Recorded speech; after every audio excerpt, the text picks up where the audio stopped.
Welcome to Bind EduTech, and this is a continued class in which we are discussing some short answer type questions related from the chapter Going Places. हम लोगों ने Going Places chapter पूरा explanation videos बनाया है line by line, और उसके बाद हम लोग शॉर्ट क्वेश्चंस देख रहे हैं, कुछ सॉल्व्ड क्या क्या पूछा जा सकता है। अभी तक हम लोग 10 क्वेश्चन देख चुके हैं प्रीवियस वीडियोस में। आज क्वेश्चन नंबर 11 से इस वीडियो में शुरू कर रहे हैं। क्वेश्चन नंबर 11 में पूछ रहा है, what should be the priority of Sophie when she earns money.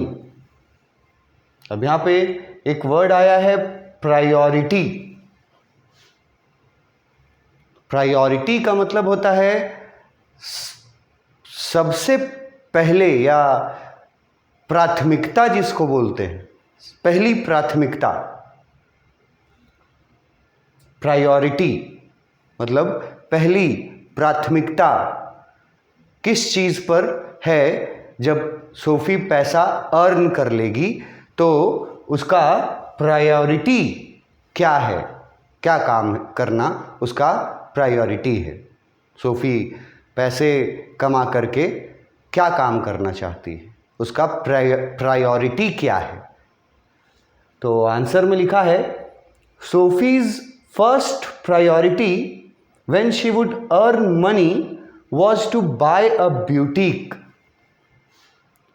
उसका फर्स्ट प्रायोरिटी जो था, टॉप मोस्ट प्रायोरिटी, अगर वो पैसा कमाती है when she would earn money, तो उसका पहला प्रायोरिटी था टू बाय अ ब्यूटीक,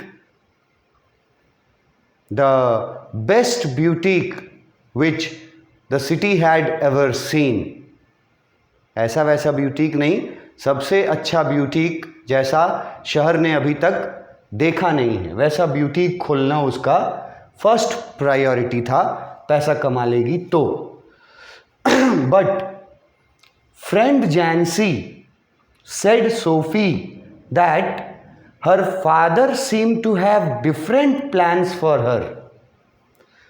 लेकिन जब एक्सक्यूज मी, जब सोफी अपना प्रायोरिटी जो है वो जैंसी से डिस्कस करती है, तो जैंसी जो है वो सोफी को बताती है कि वो जो सोफी का जो फर्स्ट प्रायोरिटी सोफी ने जो सोच रखा है वो बिल्कुल डिफरेंट है, क्योंकि फादर ने उसके लिए कुछ और प्लान करके रखा है। Her father has different plans for her. They expected that Sophie would buy them a decent house to live in. ये लाइन कहाँ से लिए हैं, ये चैप्टर जो पढ़ेगा वो समझेगा।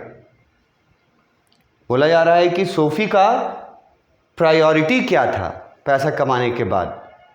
तो फर्स्ट प्रायोरिटी था to have the best boutique the city had ever seen. मगर सोफी की दोस्त जैंसी उसको बोलती है कि उसके फादर ने, सोफी के फादर ने तो पहले से ही कुछ डिफरेंट प्लान्स बनाया है उसके लिए, और वो प्लान जो था, वो डिफरेंट प्लान जो यहाँ लिखा हुआ है उसको एक्सप्लेन नहीं किया गया यहाँ। आप उसको लिख सकते हैं कि डिफरेंट प्लान का मतलब ये है कि जहाँ सोफ़ी स्कूलिंग कंप्लीट करने के बाद बहुत सारा पैसा कमा करके, और उसका फर्स्ट प्रायोरिटी है सबसे शानदार ब्यूटीक, लेकिन उसके फादर ने तो पहले से ही तय कर रखा है कि स्कूलिंग कंप्लीट होने के बाद सोफी को बिस्किट फैक्ट्री में काम करने के लिए जाना है। तो उसके बारे में लिखा है कि जैंसी बताती है कि उसके फादर का तो कुछ अलग ही प्लान है उसके फ्यूचर को लेकर के। और ये लाइन जो लास्ट लाइन जो लिखा है, दे एक्सपेक्टेड, यहाँ सोफी के फैमिली के लिए दे वर्ड यूज किया गया। और ये जो लाइन लिखा हुआ है कि उसकी फैमिली क्या एक्सपेक्ट करती थी, ये आया है उस जगह से जहाँ पे सोफी जब अपने घर में एंटर करती है ये बोलते हुए कि जब भी मेरे पास पैसा हुआ तो मैं शहर का सबसे शानदार ब्यूटीक ज़रूर खोलूँगी।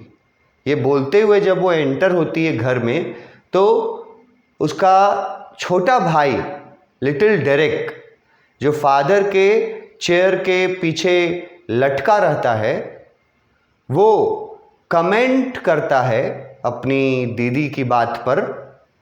और वो कमेंट जो है वो यहाँ लिखा हुआ है कि वो लोग क्या एक्सपेक्ट करते थे। जो उसका छोटा भाई का कमेंट था, 2 कमेंट था। एक तो उसके छोटे भाई का कमेंट ये था कि डैड, दीदी को लगता है कि पैसे पेड़ पर उगते हैं। She think that money grows on tree. ये एक कमेंट था छोटे भाई का। और एक दूसरा कमेंट था, वो एक्सपेक्टेशन यहां लिखा गया। दूसरे कमेंट में उसके भाई ने कहा था, डेरेक ने अपनी एल्डर सिस्टर सोफी को कहा था कि अगर तुम्हारे पास कभी पैसा हुआ, जिसका चांसेस उन लोगों को लगता नहीं है, लेकिन अगर कभी उसके पास पैसा बहुत सारा आया तो उसका भाई कमेंट करता है कि प्लीज़ सबसे पहले हम लोग को एक रहने के लिए डिसेंट घर ज़रूर खरीद देना। ये कोई एक्सपेक्टेशन नहीं है, ये स्टोरी के अकॉर्डिंग, स्टोरी लाइन के अकॉर्डिंग ये मजाक उड़ाया जा रहा है सोफी का। उसका भाई का ये बोलना कि अगर कभी तुम्हारे पास पैसा हुआ, अगर कभी तुम्हारे पास पैसा हुआ तो प्लीज़ पहले हम लोग को एक अच्छा सा घर, डिसेंट हाउस खरीद देना रहने के लिए। ये कमेंट था। तो उसको यहाँ लिखा गया है कि वो लोग ये एक्सपेक्ट कर रहे थे कि पैसा अगर कभी सोफी के पास हुआ तो वो उनके लिए एक अच्छा घर खरीदेगी। जबकि सोफी का फर्स्ट प्रायोरिटी था कि पैसा अगर उसने कभी कमाया तो सबसे पहले उसका प्रायोरिटी था to have the best boutique in the city. Jancy उसको रियलाइज कराती है कि तुम्हारे फादर ने तो कुछ और सोच रखा है जो रियलिटी है, और वो ये है कि स्कूलिंग कंप्लीट करने के बाद तुमको बिस्किट फैक्ट्री में काम पे लग जाना है। ये तो फादर ने का अलग प्लान है। फिर लास्ट सेंटेंस में उसके भाई का कमेंट को यूज़ करके लिखा गया है कि दे एक्सपेक्टेड, कि अगर सोफ़ी, वो उम्मीद करते थे कि अगर सोफ़ी कभी पैसा कमाएगी तो पहले उनके लिए रहने के लिए एक अच्छा डिसेंट घर ज़रूर खरीद देगी। ये उसके भाई के द्वारा किया गया कमेंट था जिसको यहाँ यूज़ किया गया।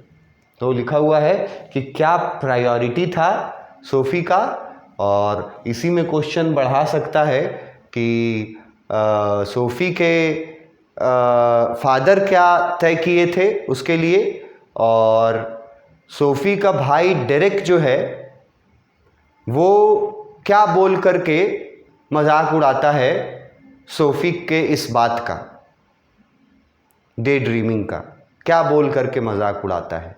ये क्वेश्चंस भी इसी क्वेश्चन में या इसी क्वेश्चन के जगह पूछे जा सकते हैं। तो उसका आंसर में जो कीवर्ड्स, की पॉइंट्स रहेंगे वो यही रहेंगे। First priority boutique, best boutique, लेकिन फादर हैज़ डिफरेंट प्लान्स और फादर का प्लान प्री डिफाइंड है। ईयर मार्क्ड वर्ड यूज किया गया था। प्री डिफाइंड है कि उसको बिस्किट फैक्ट्री में काम करना है स्कूल से कंप्लीट करने के बाद। और उसका भाई जो है छोटा, वो कमेंट करता है, जिसको लास्ट लाइन में यूज़ किया, कि अगर तुम्हारे पास कभी पैसा हुआ सोफ़ी तो प्लीज़ पहले हमारे लिए एक डिसेंट, मतलब अच्छा सा घर पहले खरीद देना, उसके बाद तुमको जो करना होगा वो करना। एक कमेंट किया गया था उस पर। नेक्स्ट क्वेश्चन है सोफी के भाई जॉफ के बारे में। Who is जॉफ? What does he do? जॉफ के बारे में, जॉफ से रिलेटेड बहुत सारा क्वेश्चंस पूछा जा सकता है कि जॉफ का स्वभाव कैसा था, ठीक है, और जॉफ जो है वो करता क्या था एट प्रेजेंट, उसने अपने स्कूलिंग कंप्लीट की थी या नहीं। तो जॉफ के बारे में कोई भी क्वेश्चन पूछे, यहाँ पूछा है who is Geoff and what does he do, कि वो क्या करता है। आंसर में लिखे हैं Geoff is Sophie's elder brother. Geoff Sophie का एल्डर ब्रदर है। Completed his schooling 3 years back, जिसने 3 साल पहले ही अपना स्कूलिंग कंप्लीट कर लिया है। He is working as an apprentice mechanic.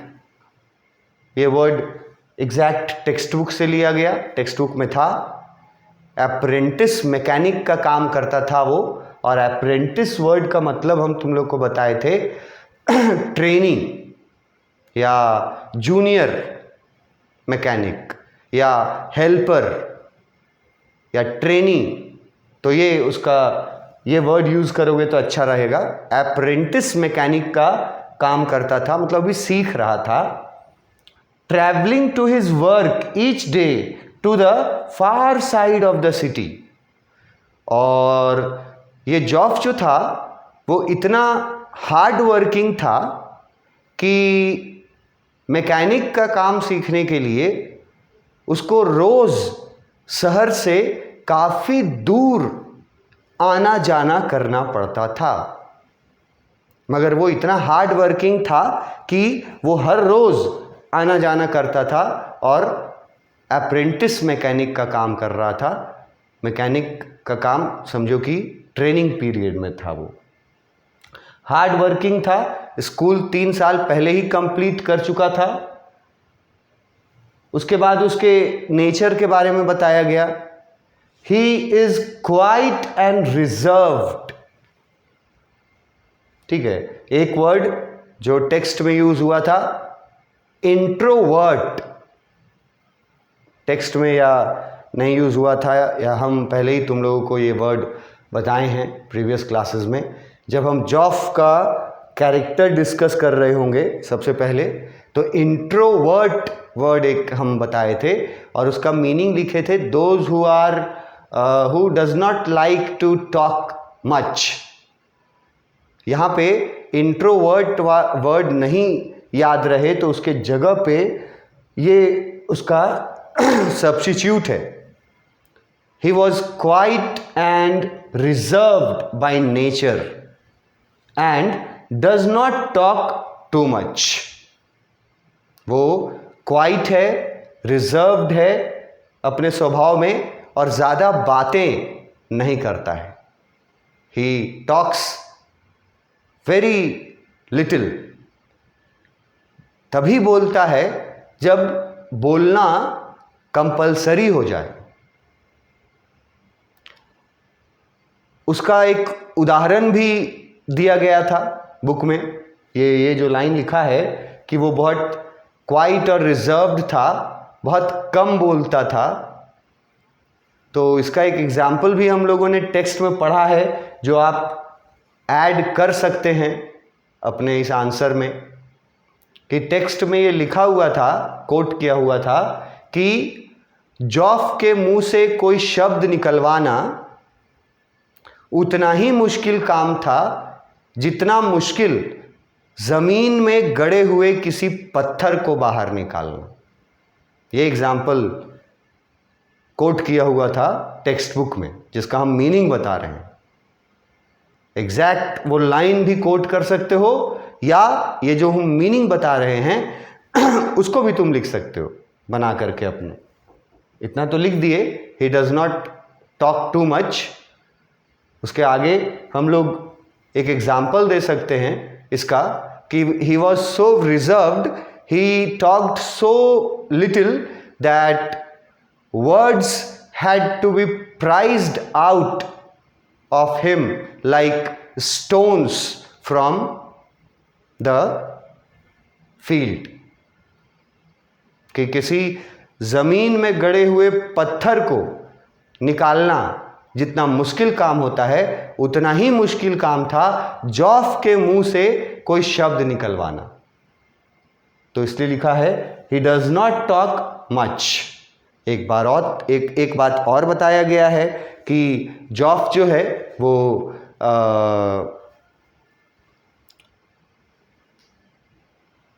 Danny Casey को बहुत महान प्लेयर मानता है, और एक डिस्कशन हुआ था उसके और फादर के बीच, एक आर्गुमेंट भी हुआ था इसको लेकर के। तो ये अगर जॉफ के बारे में पूछा कि है कौन, तो सोफी का एल्डर भाई है। दूसरा चीज़ ये बता देना ज़रूरी है कि 3 साल पहले स्कूलिंग कंप्लीट कर चुका है। अभी क्या कर रहा है, अभी वो अप्रेंटिस मैकेनिक का काम कर रहा है, और वो बहुत हार्ड वर्किंग है। ये इस बात से पता चलता है कि उसको अप्रेंटिस मैकेनिक का काम करने के लिए, अपने काम पे जाने के लिए उसको पर डे बहुत लंबा सफ़र तय करना होता है। फिर भी वो उतना लंबा सफ़र तय करके वो अप्रेंटिस मैकेनिक का काम कर रहा है। He was dedicated, he was mature, he was not in his adolescent period. वो अब अपने टीन एज में नहीं था, वो अब एडल्ट हो चुका था, मैच्योर हो चुका था, रियलिटी को समझता था, और हर रोज़ काफ़ी दूर जाता था अपने काम पर। और लास्ट में बताया गया उसके नेचर, स्वभाव के बारे में। तो एक इंट्रोवर्ट वर्ड याद रखें अगर आप, तो बेहतर है दैट ही वॉज इंट्रोवर्ट। नहीं तो ये लिखिए he is quiet and reserved and he does not talk much. फिर एक आप एग्जाम्पल अगर जोड़ना चाहें तो और बेहतर हो जाएगा। एग्जाम्पल में आप ये जोड़ दीजिए कि उसके कम बोलने का उदाहरण ये दिया गया है बुक में कि उसके मुंह से कोई शब्द निकलवाना ज़मीन में गड़े हुए पत्थर को बाहर निकालने जितना मुश्किल काम था। ये जॉफ के बारे में बताया गया है। क्वेश्चन नंबर 13 में पूछा गया, what is the difference between जॉफ and Sophie? भाई बहन के बीच डिफरेंस क्या था? ये अगर क्वेश्चन पूछ दे आपसे कि सोफी और जॉफ के बीच क्या डिफरेंसेस थे, तो क्या आप लिखोगे? शुरू कर रहे हो। Both जॉफ and Sophie had entirely different natures and temperaments। पहले ही लाइन में बता दिए कि सोफी और उसका भाई, एल्डर भाई जॉफ, ये दोनों का जो नेचर है, स्वभाव है, और जो टेम्परामेंट है, ये इंटायरली डिफरेंट है। मतलब एक दूसरे से बिल्कुल अलग है, opposite to each other, their nature and their temperament। Sophie का नेचर और टेम्परामेंट जॉफ के नेचर और टेम्परामेंट से बहुत डिफरेंट है। ठीक है, यहां से शुरू किए, पहले ये बता दिए कि दोनों के टेम्परामेंट में और नेचर में बहुत डिफरेंस है। ठीक है, नेचर जो बोला जा रहा है यहाँ, वो सिंबलाइज करता है किस चीज को, कि सोफी का नेचर है डे ड्रीमिंग करने का, जबकि जॉफ जो है वो रियलिस्टिक है। और टेम्परामेंट की जो बात की जा रही है, टेम्परामेंट वर्ड जो यूज किया है वो ये है कि सोफी जो है वो आउटस्पोकन है। ठीक है, फैंटेसाइजिंग करती है, जबकि जॉफ जो है उसके बिल्कुल ऑपोजिट इंट्रोवर्ट है। उसके मुंह से शब्द बहुत मुश्किल से निकलते हैं। He was so reserved, he was so introvert. तो दोनों तरीके से, नेचर से और टेम्परामेंट से, दोनों से, ये दोनों एक दूसरे के बिल्कुल विपरीत थे। Geoff was quite reserved, Geoff जो था क्वाइट था, रिजर्व्ड था, एंड ऑलमोस्ट एन इंट्रोवर्ट। तीनों word, quite, reserved and almost introvert. It was always difficult to make him talk. उससे बात करना, मतलब उसके मुंह से कुछ शब्द निकलवाना, ये बहुत मुश्किल काम था।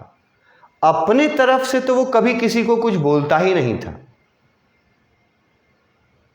अगर कोई और इनिशिएट करता था, कोई और उसको कुछ टोकता था, पूछता था, तभी वो जवाब देता था। सिर्फ अपने तरफ से वो बहुत कम बोलता था। और बताया गया है, he did not make friends as easily as Sophie did। मतलब कि जितना फ्रेंडली नेचर की सोफी थी, ओपन नेचर की, उतना ही रिजर्व्ड नेचर का जॉफ था। तो उसका एग्जाम्पल है कि वो, उसके बहुत कम दोस्त थे, जॉफ के बहुत कम दोस्त थे, वो बहुत कम लोगों से दोस्ती करता था। इधर सोफी जो है, she was more outgoing, friendly and even impatient. Sophie जो है वो आउटगोइंग है, मतलब आउटस्पोकन है, और बहुत फ्रेंडली है, और इम्पेशेंट मतलब धैर्य नहीं है सोफी में। ये सोफी में वो सारे लक्षण हैं जो टीनेजर्स के होते हैं, नॉर्मल। ठीक है, तो सोफी जो है वो आउटगोइंग है, फ्रेंडली है और इम्पेशेंट है, जबकि जॉफ जो है क्वाइट है, रिजर्व्ड है और इंट्रोवर्ट है। ये की वर्ड्स हैं दोनों के डिफरेंसेस को बताने में। ठीक है, she was much of a day dreamer. Sophie जो है वो एक डे ड्रीमर की तरह थी, एंड फैंटेसाइज्ड अ लॉट, और बहुत सारे फैंटेसाइज देखती थी, वो फैंटेसी देखती थी बहुत सारे, अ लॉट मतलब बहुत सारे अनरियलिस्टिक ड्रीम्स देखती थी, about being at unusual places and meeting people. और वो जो अनरियलिस्टिक ड्रीम्स देखती थी, उसमें हमेशा वो अनयूजुअल प्लेसेस के बारे में सोचती थी, वहां जाती थी। अनयूजुअल प्लेसेस, वो प्लेसेस जो उसके पहुंच से बाहर हैं, उन प्लेसेस के बारे में सोचती थी, और लोगों से, वहां के लोगों से मिलने के बारे में सोचती थी। वो सेंसिबल नहीं थी, जॉफ सेंसिबल था।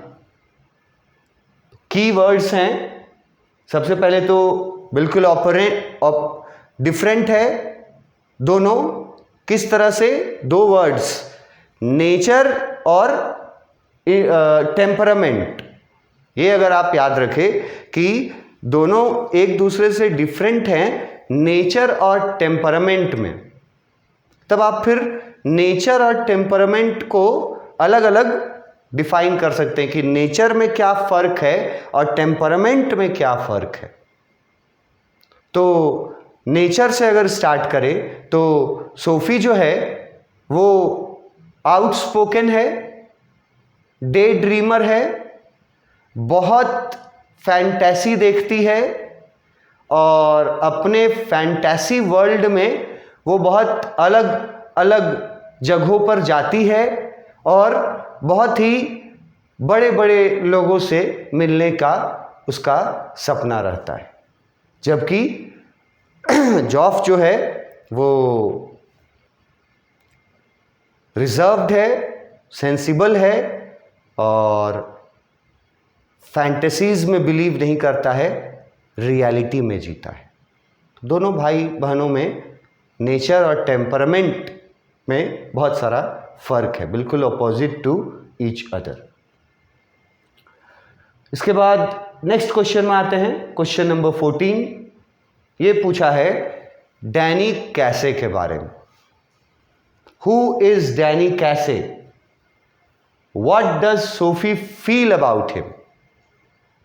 डैनी कैसे कौन था और सोफी उसके बारे में क्या सोचती थी, ये पूछा गया। तो पहले तो डैनी कैसे कौन था, ये कुछ की वर्ड्स हैं उसको इंट्रोड्यूस कराने के लिए। जैसे डैनी कैसे is young, talented, good looking, star Irish football player. सिर्फ ये लिख देना कि डैनी कैसे वॉज अ फुटबॉल प्लेयर, ये काफ़ी नहीं होगा, है ना। उसके क्वालिटीज़ को डिस्प्ले करना है वर्ड्स में। और young, talented, good looking, star, ये सब उसके क्वालिटीज़ को डिफाइन करते हैं। वो यंग था, टैलेंटेड था, गुड लुकिंग था और स्टार आयरिश फुटबॉल प्लेयर था। ही was an upcoming player. Upcoming player का मतलब होता है राइजिंग प्लेयर्स, राइजिंग स्टार्स। जैसे कुछ लोग किसी भी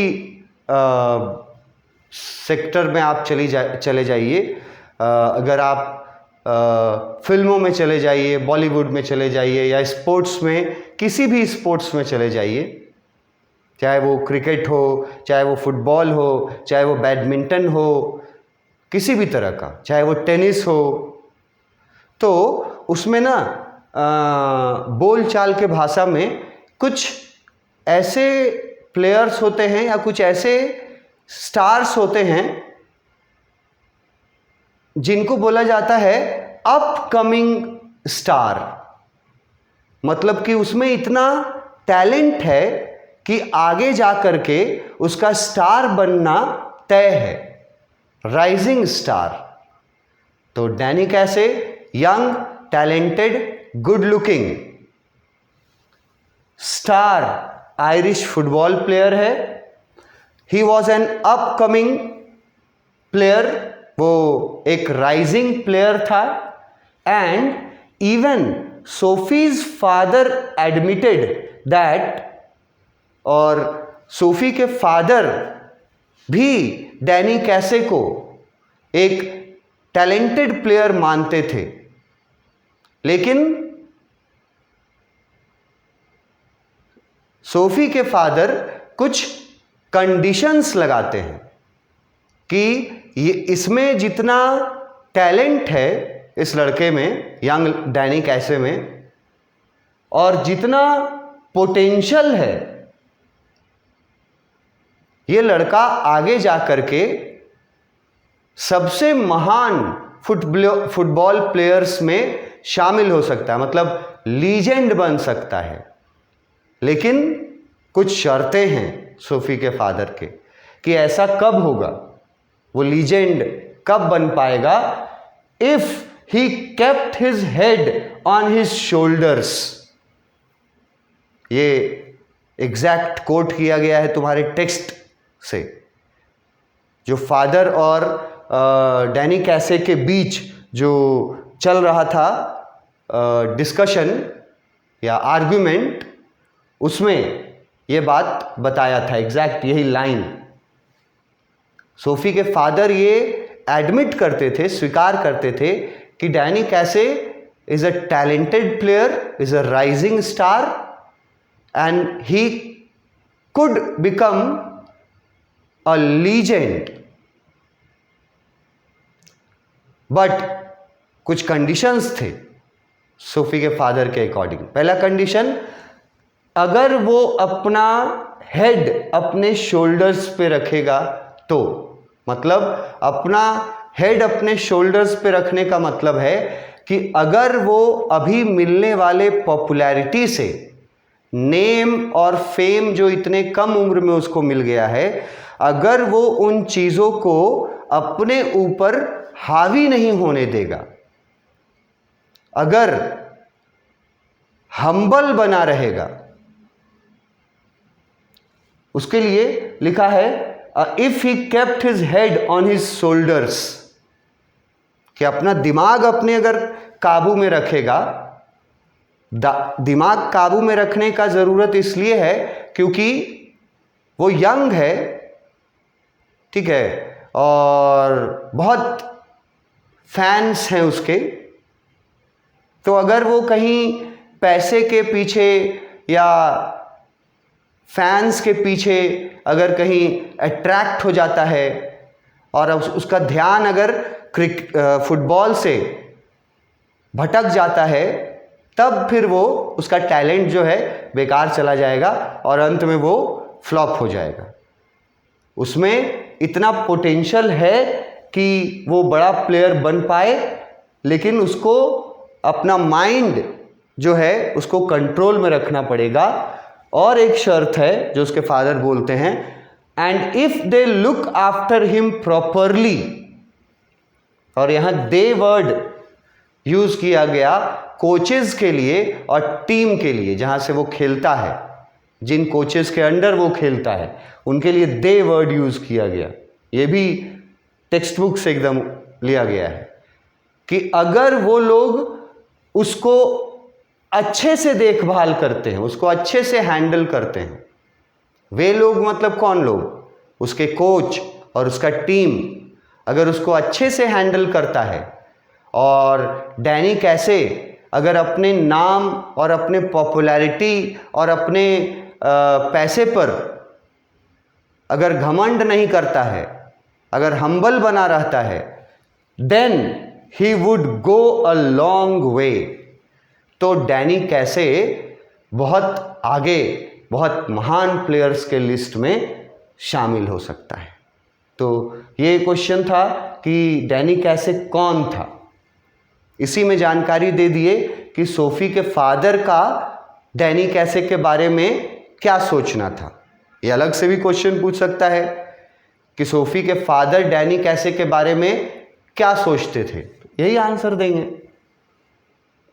Danny Casey young talented star footballer है, सोफी के फादर जो हैं वो भी उसको मानते हैं कि ये अपकमिंग राइजिंग स्टार है और आगे चल कर के लीजेंड बन सकता है, मगर दो शर्त है, अगर उसने अपना माइंड कंट्रोल में रखा, अगर वो डिस्ट्रैक्ट नहीं हुआ अपने नेम और फेम से, और अगर कोचेस ने और टीम्स ने उसका अच्छा ध्यान रखा, तब वो बहुत आगे निकल सकता है, बहुत अच्छा फुटबॉलर, लीजेंड के फुटबॉलर्स के कैटेगरी में शामिल हो सकता है। दूसरा क्वेश्चन पूछा था कि सोफी क्या फील करती है उसके बारे में। सोफी के लिए डैनी कैसे के मन में, मतलब डैनी कैसे के लिए सोफी के मन में क्या फीलिंग्स है, तो उसका आंसर जो है वो यहां से दिया गया। Sophie was infatuated with him. अब ये वर्ड इनफैचुएटेड, ये वर्ड सबके याद रहने लायक नहीं है। अगर नहीं याद रहे तो इसका मीनिंग और अल्टरनेटिव दे दिए हैं। Consider him her personal hero. Sophie consider Danny कैसे हर पर्सनल हीरो। सोफ़ी और उसका रिलेशन पूछा कि सोफ़ी उसके बारे में क्या फील करती थी। तो सोफ़ी उसको अपना पर्सनल हीरो मानती थी, उसके तरफ अट्रैक्ट थी वो। ये बहुत अच्छा वर्ड है अगर याद रख पाओ, इनफैचुएटेड विथ हिम, और and kept imagining having met him a few times. और सोफ़ी जो है वो अपने इमेजिनेशंस में, अपने फैंटेसीज में डैनी कैसे से मिल भी चुकी है 1-2 बार। तो ये सोफ़ी के फीलिंग्स हैं डैनी कैसे के बारे में। तो इस वीडियो में इतना ही रहने देते हैं। नेक्स्ट वीडियो में कुछ और क्वेश्चंस, इंपॉर्टेंट क्वेश्चंस और कुछ देखेंगे। Thank you.